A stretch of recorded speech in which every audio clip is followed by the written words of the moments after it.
आपकी खामोशी में जब यादों का मेला लगता है, मेरा दिल तुम्हारे प्यार का सफर से पड़ता है। चांदनी में तेरे चेहरे की रोशनी महसूस होती है, हवा के हर झोंके में तेरी शुबो सांसों को छूती है।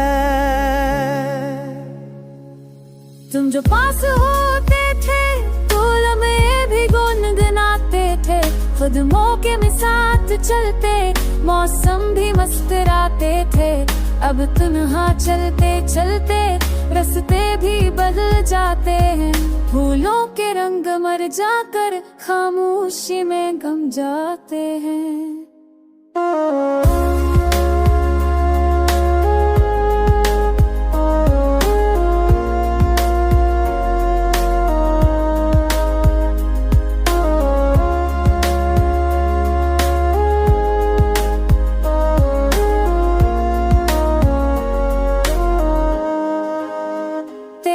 बातों की नरमी मेरे दिल को थामती थी, तेरी आंखों की चमक मेरे ख्वाबों को नाम देती थी।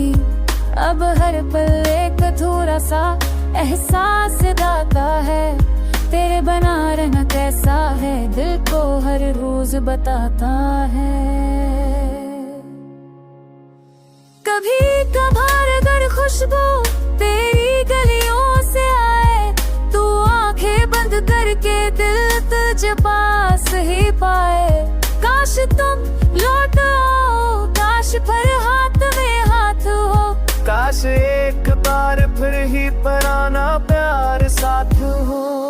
मेरी हर धड़कन हर दुआ में तुम रहते हो, दिल के दरिया में बहते हो और हमेशा बहते हो।